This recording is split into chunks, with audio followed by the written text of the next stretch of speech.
Good morning all of you. आप सभी का रियल लाइफ कोचिंग सेंटर में स्वागत है।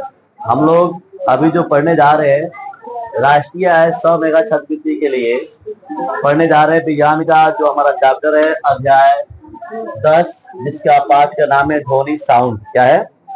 ध्वनि और साउंड। अब इसे ध्वनि और साउंड में हमें देखना ये है, ठीक है, कि ये ध्वनि क्या होती है ना, उसके बाद ध्वनि कैसे उत्पन्न होता है।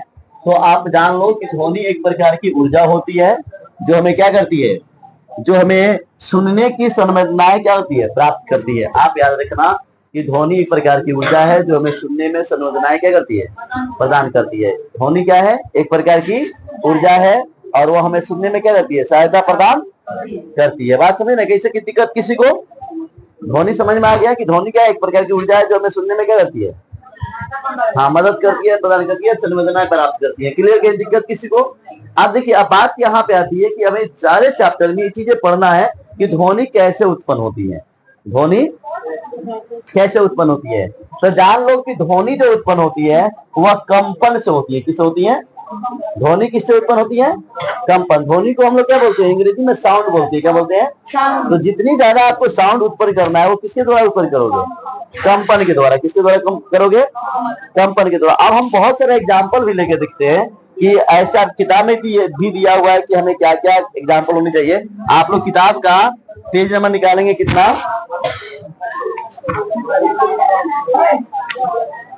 पेज नंबर 123 निकालेंगे, फिर 124।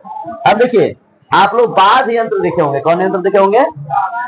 वाद्य यंत्र देखे होंगे। वाद्य यंत्र क्या क्या है? तबला है, ढोलक, तबले को ढोलक बोलते हैं, हाँ, ठीक है। उसके बाद बांसुरी है, सितार है, ये सब आप लोग देखे होंगे। या आपने कभी ये महसूस किया होगा कि आप जब स्कूल में किसी धातु पर, स्कूल की जो घंटी होती है उसमें आप लोग क्या करते हो, मारते हो, तो क्या उसमें कंपन उत्पन्न होती है? उसमें से जो आवाज आती है कि कंपन क्या होता है? कोई वस्तु अपनी माध्य स्थिति में है, तो माध्य स्थिति में इधर उधर या क्या चीज आगे पीछे करे तो वो क्या कहलाता है? कंपन कहलाता है। क्या कहलाता है? कोई वस्तु अपनी माध्य स्थिति में है और उसमें क्या हुआ, इधर उधर या आगे पीछे दाएं बाएं, ठीक है, करता है तो क्या कहलाता है? कंपन कहलाता है। कहीं दिक्कत किसी को समझने में? कंपन क्या होता है? कोई वस्तु अपनी माध्य स्थिति में, किसी चीज में है, माध्य स्थिति में, दिख रहा है, ठीक है। तो क्या है? कोई वस्तु अपनी माध्य स्थिति में है और वह क्या है, इधर उधर आगे पीछे या क्या चीज दाएं बाएं होती है, तो उसे हम लोग क्या बोलते हैं? कंपन कहते हैं। और सबसे बड़ी बात यह है कि हमें यह भी जानना है कि ध्वनि जैसे भी उत्पन्न हो उसमें क्या होती है? कंपन होता है। क्या होता है? कंपन। अगर आप लोग अपने घर पे देखोगे, थाली के द्वारा भी आप जांच सकते हो, किसी द्वारा जांच सकते हो। खैर, हम जांच की तो बाद में बताएंगे कि कैसे कैसे ये प्रक्रिया हो रही है, लेकिन अभी इसमें जो हम लिखे हैं उसको थोड़ा सा आपको क्या करते हैं, बता देते हैं। उसके बाद हम आपके पूरा जितना उदाहरण दिया है वो सब आपको क्या करेंगे, समझाएंगे एक एक करके। देखिए, अभी चैप्टर के बहुत इंपॉर्टेंट पॉइंट है जो आपके एग्जाम में क्या किए जाएंगे, पूछे जाएंगे। सारे पॉइंट एक एक करके हम लिख दिए हैं। देखिए, ध्वनि के बारे में बात करें तो ध्वनि एक प्रकार की ऊर्जा है जो हमें सुनने की संवेदनाएं क्या करती है, प्रदान करती है। कहीं दिक्कत किसी को? वही बात बताया भी है।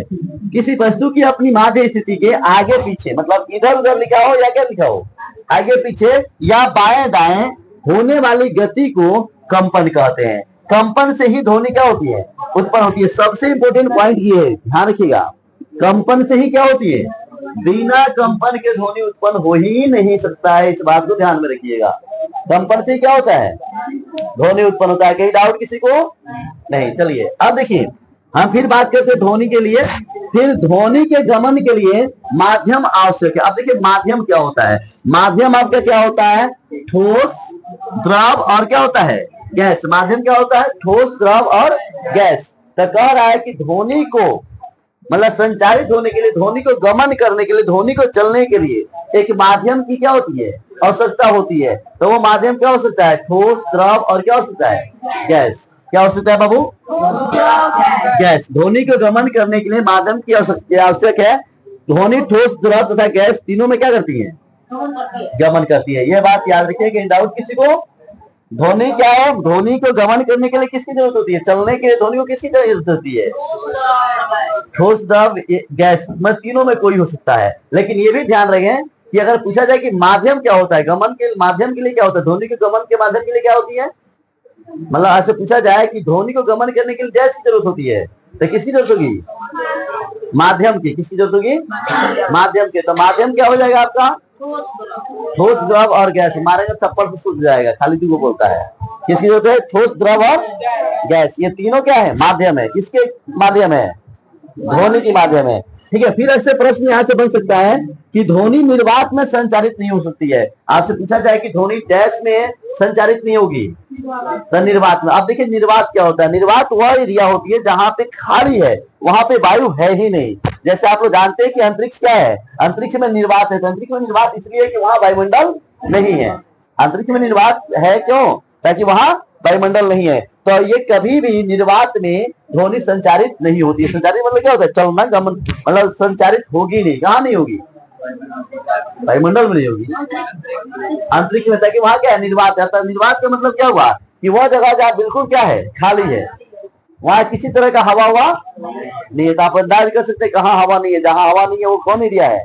निर्वात एरिया है। तो ये ध्यान रखिएगा, ध्वनि निर्वात में क्या होती है? कभी भी संचारित नहीं होती है। क्लियर समझ रहे हो? उसके बाद ध्वनि ठोस पदार्थों में, ध्वनि ठोस पदार्थों में तरल तथा गैस की अपेक्षा तीव्र गति करती है। क्या करती है? तीव्र मतलब क्या होता है? तेज। क्या होता है? मतलब ठोस पदार्थों में गति जो है गैस और द्रव की तुलना में क्या होता है? तीव्र गति से चलता है। किस गति से चलता है? ये बात याद रखिएगा। ये क्या लिखा हूं मैं कि ध्वनि ठोस पदार्थों में तरल तथा गैसों की अपेक्षा क्या होती है? तीव्र गति से चलती है। ये कोई भी पॉइंट आपको नहीं है कि नहीं याद करना है। ये सारे पॉइंट से भर भर के क्या होंगे? ऑब्जेक्टिव बनेंगे। बाकी हम लोग एग्जाम्पल एक अलग में पढ़ लेंगे, एक अलग वीडियो में पढ़ लेंगे, है ना। लेकिन अभी हम जो पॉइंट पढ़ रहे हैं किस व्यू से पढ़ रहे हैं? परीक्षा के व्यू से पढ़ रहे हैं। तो ये सब याद हो गया आपको। अगर हम कहें कि ठोस में, मतलब आपसे पूछा जाए द्रव और गैस की तुलना में तीव्र गति से किसमें ध्वनि चलती है? गति किसमें करती है? तो ठोस में करती है। मतलब ठोस में किसके? तरल और गैस की अपेक्षा क्या होती है? तीव्र गति से ठोस में क्या होता है? गति चलती है। कहीं दिक्कत किसी को नहीं है? ठीक है। चलिए अब हम अगला पॉइंट की तरफ चल रहे हैं। चलिए अब हमारे पॉइंट ये है कि सूक्ष्म वायु। सूक्ष्म वायु का मतलब क्या हुआ? सूखा हुआ हवा में, इसमें सूखा हुआ हवा में ध्वनि का वेग 330 मीटर प्रति सेकेंड होता है। कितना होता है? 330 मीटर प्रति सेकेंड। कहा? सूक्ष्म वायु में। किस वायु में? सूक्ष्म वायु में। जबकि हम बात करें पानी में 1500 मीटर प्रति सेकेंड। किसमें ज्यादा हो रहा है? सूक्ष्म हवा में या किसमें? पानी में। तो पानी में क्या होता है? उसका अगर वेग कहें, स्पीड कहें, तो ध्वनि का स्पीड वायु में क्या होता है? सूक्ष्म वायु में 330 मीटर प्रति सेकेंड। 330 मीटर क्या होता है? प्रति सेकेंड। और उसके बाद आपका पानी में 1500 मीटर प्रति सेकेंड। जबकि आपका ठोस पदार्थ में क्या होता है? 5000 मीटर प्रति सेकेंड। इसीलिए तो पिछले पॉइंट में हमने क्या लिखा था कि ठोस में क्या चीज? गैस और तरल में क्या होते हैं? मतलब ठोस में क्या होता है? तरल और गैस की अपेक्षा उसमें तीव्र गति से क्या होती है? संचारित होती है। किसमें? ठोस में। मतलब ध्वनि जो है ठोस में तीव्र गति से क्या होती है? आप देख भी रहे ना, सूक्ष्म वायु में उसकी स्पीड क्या है? सूक्ष्म वायु में उसकी स्पीड जो है आपके क्या है? 330 मीटर प्रति सेकेंड। लिखे है ना? सूक्ष्म वायु में क्या है? 330 मीटर प्रति सेकेंड। जबकि आपका द्रव में 1500 मीटर प्रति सेकेंड। और उसके बाद आपका ठोस में क्या है? 5000 मीटर प्रति सेकेंड। कहीं दिक्कत किसी को? अगला पॉइंट मेरा ये है कि ध्वनि को हम जिस ज्ञान इंद्रिय द्वारा देखते हैं, हम ध्वनि को जिस ज्ञान इंद्रिय द्वारा सुनते हैं उसे हम लोग क्या बोलते हैं? कान। क्या बोलते हैं? ध्वनि को जिस ज्ञान इंद्रिय द्वारा हम सुनते हैं उसे हम लोग क्या बोलते हैं? कान। सभी के पास कान है। अब इसमें 3 भाग होता है। कितना भाग होता है? हमारे कान में कितने भाग होते हैं? 3, बाहरी, मध्य और आंतरिक। कितना? हम ध्वनि को जिस ज्ञान इंद्रिय द्वारा सुनते हैं उसे क्या बोलते हैं? कान। इसमें कितने भाग होते हैं? कौन कौन? हाँ, बाहरी, मध्य और आंतरिक। अब हम बात करते हैं एक कर्ण पलव है। क्या है? कान का बाहरी भाग जिसकी आकृति किप के जैसी होती है। किप समझ रहे हैं ना? अरे किप जानते हैं ना? कान का बाहरी भाग किसके तरह? किप की जैसी होती है। कर्ण पलव कहलाता है। क्या कहलाता है? कर्ण पलव किसे कहते हैं? कान के बाहरी भाग जिसकी आकृति किस प्रकार की होती है? कीप जैसी होती है। आप लोग देखे ना, कीप तिल डालने वाला, देखो ये जो आकार है ना बाहरी भाग, ये किस आकार की होती है? कीप के आकार की होती है। उसे हम लोग क्या कहते हैं? कर्ण पलाव कहते हैं। क्या बोलते हैं बाबू? कर्ण पलाव किसे कहते हैं? कान के जो बाहरी भाग है जिसका आकार किस आकार का है? कीप के आकार के, उसे हम लोग क्या बोलते हैं? कर्ण पलाव कहते हैं। कहीं डाउट किसी को? अगला पॉइंट हमारा ये है कि अब देखो कि एक चीज और है, जैसे हमने पीछे पढ़ाया कंपन। आपको क्या पढ़ाया? कंपन। तो कंपन को दोलन, दोलन एक प्रकार क्या है? कंपन ही है। जैसे कि कोई वस्तु अपनी माध्य स्थिति में वह आगे पीछे दाएं बाएं करे तो उसे हम लोग क्या बोलते हैं? कंपन कहते हैं। क्या कहते हैं? कंपन। तो दोलन की भी परिभाषा सेम है। दोलन क्या है? दोलन अपनी माध्य स्थिति में, मतलब कोई वस्तु क्या है? अपनी माध्य स्थिति में है जब वो क्या होती है? दाएं से बाएं और बाएं से क्या करती है? दाएं करती है, तो उसे हम लोग क्या कहते हैं? दोलन गति कहते हैं। क्या कहते हैं? देखिए दोलन गति बोलते हैं जब कोई वस्तु क्या है, मतलब अपनी माध्य स्थिति में है और बाएं से दाएं और दाएं से क्या बाएं करे तो उसे हम लोग क्या बोलते हैं? दोलन गति कहते हैं। ऐसे ही हम लोग क्या कहते हैं? कंपन भी कहते हैं। कहीं डाउट किसी को? अगला पानी तो चला जाए, सब लोग इसको निकाल लीजिए, लिख लीजिए बढ़िया से, ठीक है? दिक्कत नहीं ना हो किसी को लिखने में? लिखो, चलो देखिए अब हमारी पॉइंट यहाँ आती है कि प्रति सेकंड होने वाले दोलनों की संख्या। आपने देखा कि दोलन क्या होती है? कोई वस्तु जब अपनी आप क्या होती है? माध्य स्थिति में होती है तो वह क्या होती है? आगे पीछे या दाएं बाएं करती है तो हम लोग क्या बोलते हैं? दोलन कहते हैं। या बाएं से दाएं, दाएं से क्या होती है? बाएं होती है तो हम लोग क्या बोलते हैं? दोलन कहते हैं। अब हमें जानना है कि प्रति सेकंड होने वाले दोलनों की संख्या को दोलन की आवृत्ति कहते हैं। क्या कहते हैं? मतलब एक सेकंड में कितना बार वस्तु क्या हुआ? कंपित हुआ। समझ लेना, यानी कितना बार क्या हुआ? दोलन हुआ। क्या कह रहा है? प्रति सेकंड होने वाले दोलनों की संख्या को दोलन की आवृत्ति कहते हैं। मतलब एक सेकंड में कितना दोलन हुआ उसकी संख्या को हम लोग क्या कहते हैं? दोलन की आवृत्ति कहते हैं। क्या कहते हैं? और आप चार्ट से भी हो सकते हैं आवृत्ति किसे कहते हैं? तो प्रति सेकंड में दोलनों की संख्या क्या कहलाती है? आवृत्ति कहलाती है। मतलब प्रति सेकंड में, एक सेकंड में कितना बार क्या हुआ? दोलन हुआ, उसकी संख्या क्या कहलाती है? आवृत्ति कहलाती है। आवृत्ति को हम किससे मापते हैं? हर्ट्ज में मापते हैं। याद रखिएगा, आवृत्ति को किसमें मापा जाता है? हर्ट्ज में मापा जाता है। आवृत्ति को किसमें मापा जाता है? हर्ट्ज में मापा जाता है, ठीक है? इसका संकेत देखो Hz होता है। हर्ट्ज का संकेत क्या होता है? Hz होता है। अब कंपित वस्तु एक निश्चित समय अंतराल में अपना एक दोलन पूरा करती है जिसे आवर्त काल कहते हैं। आवर्त काल किसे कहते हैं? जब कंपित वस्तु, क्या वस्तु? जब कंपित वस्तु एक निश्चित समय अंतराल में अपना एक दोलन क्या करती है? पूरा करती है। मतलब जो कंपित वस्तु है अब एक निश्चित समय होता है उसमें वो क्या करती है? जब एक दोलन क्या करती है?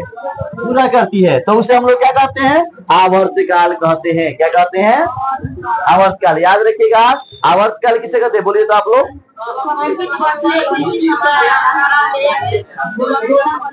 हाँ, कंपित वस्तु एक निश्चित समय अंतराल में एक दोलन क्या करती है? पूरा करती है, तो सब लोग क्या बोलते हैं? आवर्तकाल बोलते हैं। क्या दिक्कत? कंपित वस्तु जब क्या होती है कि निश्चित समय में, मतलब निश्चित अंतराल में निश्चित समय में अपना एक दोलन क्या करती है? पूरा करती है, तो इसे हम लोग क्या बोलते हैं? आवर्तकाल। और इसे किस में मापा जाता है? माप जरूर याद रखिएगा, इसे सेकेंड में मापा जाता है। किसमें मापा जाता है? चला, सेकेंड में मापा जाता है। इसे किसमें मापा जाता है?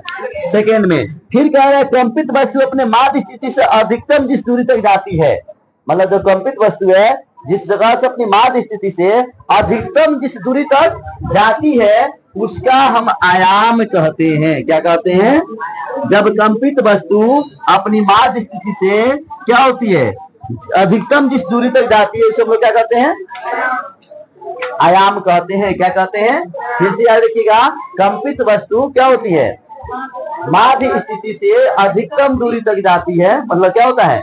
अधिकतम दूरी तक जाती है, तो हम लोग क्या कहते हैं? आयाम कहते हैं। और आयाम को मीटर से मापा जाता है। किससे मापा जाता है? चलिए आप बताइए, आप लोग बताइए कि आवृत्ति को किससे मापते हैं? आवृत्ति किससे मापते हैं? Hz हर्ट्ज से मापते हैं। किससे मापते हैं? आवर्तकाल को किससे मापते हैं? सेकेंड से। और आयाम को किससे मापते हैं? मीटर से। क्या दिक्कत किसी को? क्लियर समझ में आ गया ना? चलो।